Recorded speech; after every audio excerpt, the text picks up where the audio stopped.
Hello, dear students. I'm here with the geography next chapter natural vegetation and wildlife. In this chapter, we have learned about the meaning of natural vegetation as well as we have also learned what are the factors which influence the vegetations in a particular area. So, we have learned about the climatic factor and relief factors, and also we have learned different uses of forest and some aspect of the Indian vegetation. So now I'm going to start the new topics of this chapter, that is types of vegetation. Types of vegetation refers to the division of vegetation on the basis of how the vegetation dense and what are the natures. So on these basis with natural vegetation are categorized in 5 categories. So यहाँ पर 5 तरीके की vegetation हम देख सकते हैं. पहला आपका होता है tropical evergreen forest. Second is tropical deciduous forest. Third is tropical thorn forest and shrubs. Fourth is mountain forest. Fifth and last is mangrove forest. तो ये हमारी 5 तरीके की वेजिटेशन की कैटेगरी देखने को मिलती है. अब हम वन बाय वन हर एक वेजिटेशन के बारे में कंप्लीट डिस्कशन करेंगे कि आपका एवरग्रीन फॉरेस्ट क्या है, इसकी विशेषताएं क्या होती हैं, इनमें किस तरीके के पेड़ पौधे पाए जाते हैं. Even we have also learn the dependent animals कि इन पे वाइल्ड लाइफ या आपके कौन कौन से ऐसे जीव जंतु हैं जो यहाँ पर दिखाई पड़ते हैं. तो ये हमारे टॉपिक सबसे स्टार्ट होंगी इसमें. तो अब हम सबसे पहला स्टार्ट करते हैं ट्रॉपिकल एवरग्रीन फॉरेस्ट के बारे में. तो अब हम आते हैं कि ये क्या होती हैं और इनका इंडिया में लोकेशन कहाँ कहाँ पे पाया जाता है. सो अब देखिए, these forests are restricted to heavy rainfall areas of the Western Ghats and the island groups of Lakshadweep, Andaman and Nicobar, upper parts of Assam and Tamil Nadu coast. पहली चीज इसमें कहा गया है कि restricted to heavy rainfall areas, कि tropical evergreen forest उन जगहों पे दिखाई पड़ती हैं जहाँ पर हैवी रेनफॉल हमको मिलती हैं.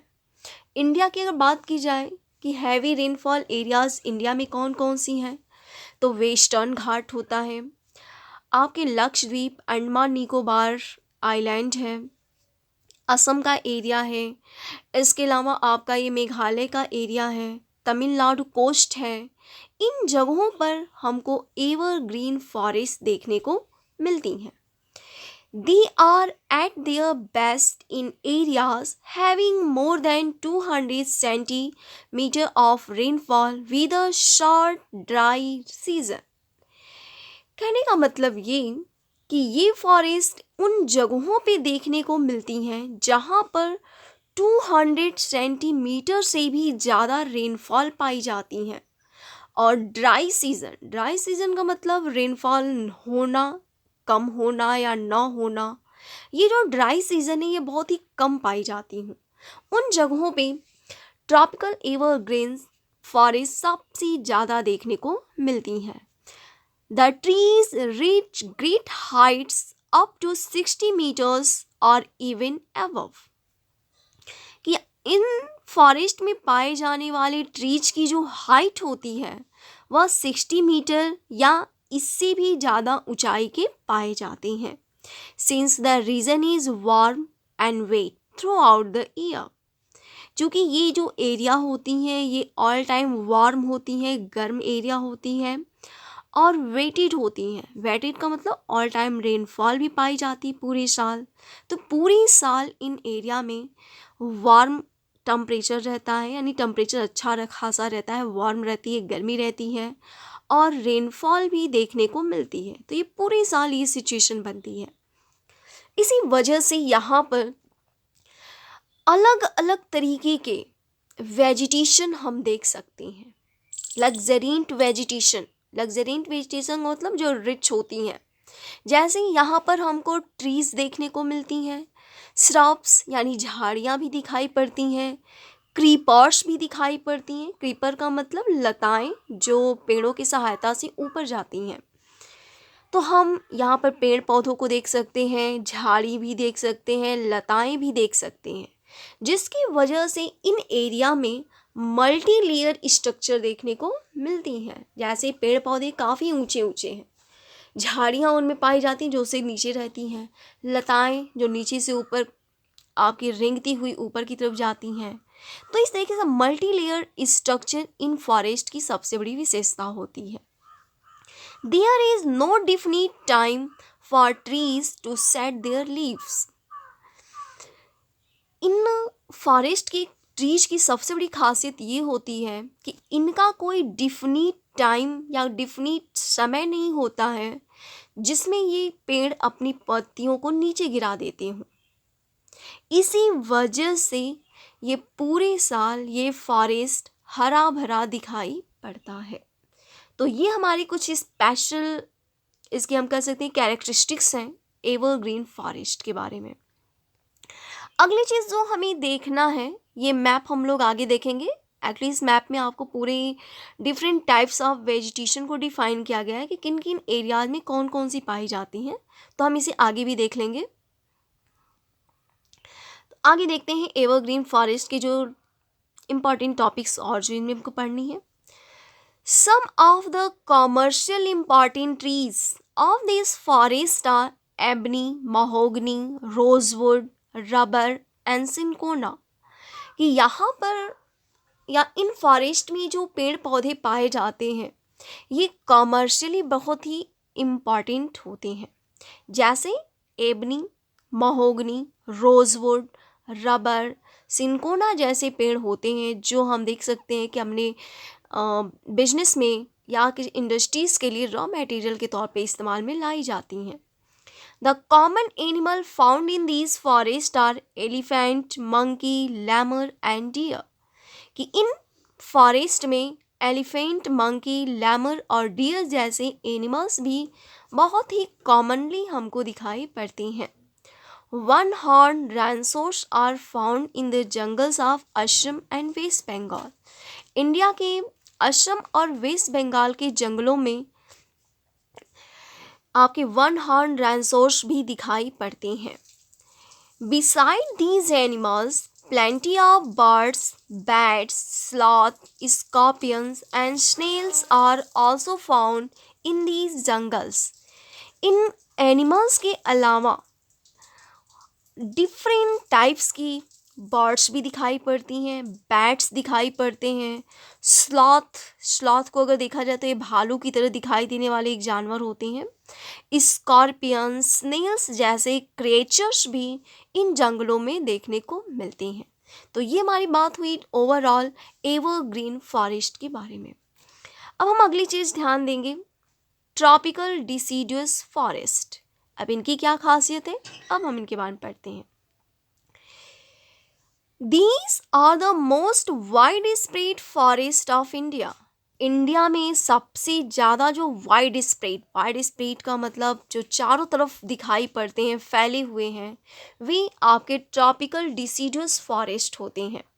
They are also called the monsoon forest and spread over the region, receiving rainfall between 200 centimeter and 70 centimeter. कि इन फॉरेस्ट को मानसून फॉरेस्ट भी कहा जाता है और ये उन जगहों पे दिखाई पड़ते हैं जहाँ पर रेनफॉल 200 सेंटीमीटर से 70 सेंटीमीटर के बीच में रेनफॉल रिसीव होती हैं। यानी जिन एरिया में रेनफॉल मिनिमम 70 सेंटीमीटर हो और मैक्सिमम 200 सेंटीमीटर हो, इनके बीच में अगर रेनफॉल रिसीव होती है उस एरिया में, तो वहाँ पर ट्रॉपिकल डिसीडुअस फॉरेस्ट देखने को मिलते हैं। Trees of this forest type shed their leaves for about 6 to 8 weeks in dry summer. In forest के जो पेड़ पौधे होते हैं ये समर टाइमिंग में जब बारिश नहीं होती है तो उस समय में ये 6 से 8 सप्ताह में अपनी पेड़ों की पत्तियों को गिरा देते हैं। ये इनकी खासियत से होती है, इसी वजह से इनको डिसीडुएट या इनको पतझड़ वन भी कहा जाता है। On the basis of the availability of water these forests are further divided into moist and dry deciduous कि आपके जिस तरह के रेनफॉल अवेलेबल होती हैं या वाटर की अवेलेबिलिटी जिन एरिया में पाई जाती है उस बेसिस पे इन फॉरेस्ट को 2 पार्ट्स में डिवाइड किया जाता है। पहला होता है मॉइस्ट डिसीडुअस फॉरेस्ट और दूसरा होता है dry deciduous forest. The former is found in area receiving rainfall between 200 and 100 centimetre. जो मॉइस्ट डिसीडुअस फॉरेस्ट होते हैं वे जनरली 200 से 100 सेंटीमीटर एरिया रेनफॉल वाली एरिया में पाए जाते हैं। These forest exist therefore mostly in the eastern part of country, northeastern states along the foothills of Himalayas, Jharkhand, West Odisha and Chhattisgarh and on the eastern slopes of Western Ghat। इसके बाद अगर हम बात की जाए कि generally यहाँ पर एक चीज़ यहाँ पे जो बताई गई है कि ये जो फॉरेस्ट की जो एग्जिस्टिंग होती है कि कहाँ कहाँ पे पाए जाते हैं तो जनरली ये कंट्री के ईस्टर्न पार्ट में पाए जाते हैं। स्पेशली जो हमारे नॉर्थ ईस्टर्न स्टेट हैं जो 7 सिस्टर्स हमारी हैं उनमें ये पाए जाते हैं। हिमालय का जो फुट हिल एरिया है वहाँ पर भी इस तरीके के पेड़ पौधों को देख सकते हैं। झारखंड में भी पाया जाता है। उड़ीसा के वेस्ट वाले पार्ट में भी हम डिसीडुअस फॉरेस्ट देख सकते हैं। छत्तीसगढ़ में भी इनको हम देखा जा सकता है। इसके अलावा जो वेस्टर्न घाट है उनके वेस्टर्न घाट का जो ईस्टर्न एरिया का जो स्लोप एरिया होती है वहाँ पर भी हम डिसीडुअस फॉरेस्ट को देख सकते हैं। अब बात आती है इनमें पेड़ पौधों के बारे में कि किस तरीके के पेड़ पौधे इनमें पाए जाते हैं। तो टीक नाम का जो पेड़ होता है ये सबसे ज़्यादा डोमिनेंट स्पीसीज होता है, इस फॉरेस्ट में पाया जाता है। इसके अलावा बम्बू, साल, शीशम, सैंडलवुड, खैर, कुसुम, अर्जुन, मलबेरी जैसे कॉमर्शियली इम्पॉर्टेंट स्पीसीज के पेड़ पौधे भी हमको इन फॉरेस्ट में दिखाई पड़ती हैं। तो ये तो बात हुई हमारी मॉइस्ट डिसीडुअस फॉरेस्ट के बारे में। अब बात करते हैं ड्राई डिसीडुअस फॉरेस्ट।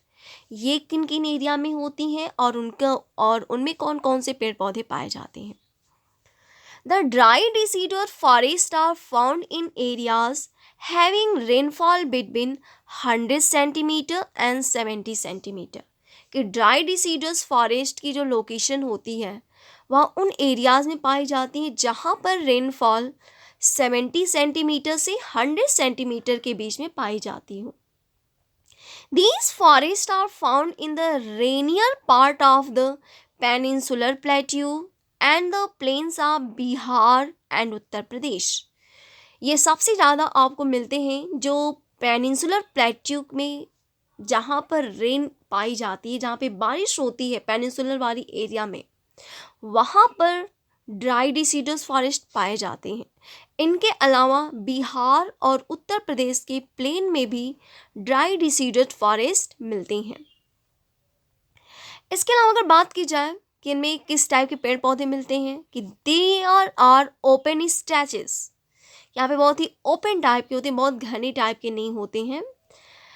तो हम कह सकते हैं कि इनमें टीक, साल, पीपल और नीम इस तरीके के पेड़ पौधे यहाँ पर सबसे ज़्यादा देखने को मिलते हैं। A large part of this region has been cleared for cultivation and some parts are used for grazing. इसका बहुत बड़ा पार्ट, यानी आपके जो ड्राई डिसीडस फॉरेस्ट का जो बहुत बड़ा पार्ट है वह कल्टीवेशन के लिए, खेती करने के लिए उसको ख़त्म कर दिया गया है। और बहुत सारे ऐसे भी एरियाज़ हैं जहाँ पर ग्रेजिंग के लिए उन एरिया का प्रयोग किया जाता है। तो ये तो बात हुई हमारी मॉइस्ट एंड ड्राई डिसीडस फॉरेस्ट के पेड़ पौधों के बारे में और उनकी लोकेशन के बारे में। अब बात करते हैं कि जो ओवरऑल ट्रॉपिकल डिसीडस फॉरेस्ट में पेड़ पौधे एनिमल्स कैसे पाए जाते हैं। तो in these forest the common animals found are lion, tiger, pig, deer and elephant. तो यहाँ पे lion, tiger, pig, deer and elephant जैसे एनिमल्स हम इन फॉरेस्ट में देख सकते हैं। A huge variety of birds, lizards, snakes and tortoises are also found।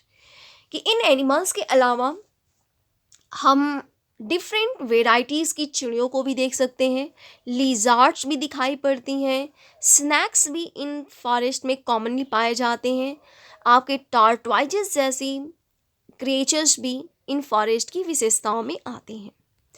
अगला जो हमको देखना है वह है थॉर्न फॉरेस्ट एंड स्क्रब्स। ये हमारी थर्ड टाइप है जिनके बारे में हमको डिस्कस करना है। In these region with less than 70 centimeter of rainfall, the natural vegetation consists of thorny trees and bushes। कि थॉर्न फॉरेस्ट और स्क्रब उन एरियाज़ में पाए जाते हैं जहाँ पर रेनफॉल 70 सेंटीमीटर से भी कम पाई जाती हैं। तो वहाँ की जो नेचुरल वेजिटेशंस होते हैं वहाँ पे थॉर्नी ट्रीज यानी जो कांटेदार पेड़ पौधे होते हैं वो दिखाई पड़ते हैं और कांटेदार झाड़ियाँ इन एरिया में देखने को मिलती हैं।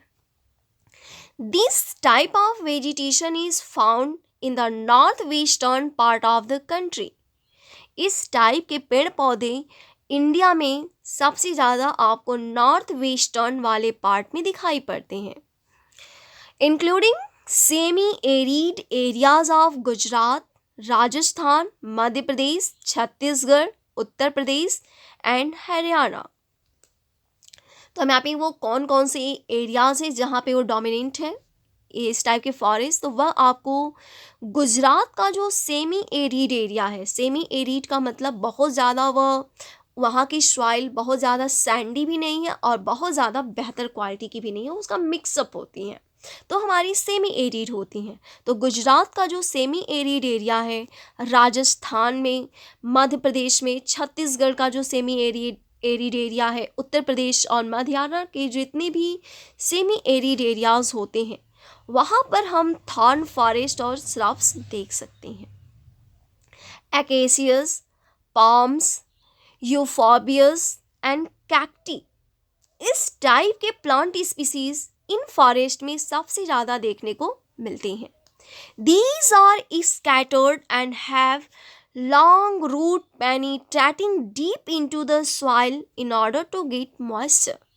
कि इस टाइप के पेड़ पौधों को अगर आप देखें तो ऊपरा वाला जो हिस्सा होता है वह काफ़ी फैला हुआ होता है, इधर उधर फैला, बहुत एकदम देखा जाए तो छोटा सा पेड़ होगा और उसका ऊपरी हिस्सा एकदम स्कैटर्ड, एकदम फैला हुआ दिखाई पड़ता है।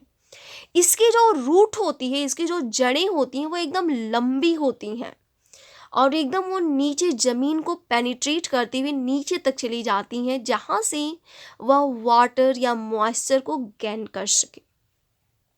The stems are succulent to conserve water, और जो स्टेम होती हैं वो सैकुलेंट होती हैं ताकि वह वाटर को वहाँ पे सुरक्षित रख सके। Leaves are mostly thick and small to minimise evaporation, और जो इन पेड़ों की जो पत्तियाँ होती हैं वह मोटी होती हैं और साथ ही साथ छोटी छोटी होती हैं। जैसे बबूल के पेड़ को अगर आप देखें तो वो काफ़ी छोटी छोटी होती है और उसकी जो पत्तियाँ होती हैं वो मोटी होती हैं। तो इनसे होता क्या है कि जो इवेपोरेशन होता है पत्तियों के द्वारा तो वह कम हो, इस वजह से यहाँ की पत्तियाँ, इन पेड़ पौधों की जो पत्तियाँ होती हैं मोटी और छोटी पाई जाती हैं। These forests give way to thorn forests and shrubs in arid areas. और इस तरीके के जो फॉरेस्ट होते हैं ये थॉर्न फॉरेस्ट कहलाते हैं, जहाँ पर बड़े पैमाने पे इस तरीके के पेड़ पौधे दिखाई पड़ जाते हैं। अब बात आती है कि इनमें किस तरीके के एनिमल्स दिखाई पड़ेंगे। So in these forests the common animals are rats, mice, rabbits, fox, wolf, tiger, lion, wild ass, horses and camels. तो इस तरीके के एनिमल्स हम thorn forest and stub area में देख सकते हैं।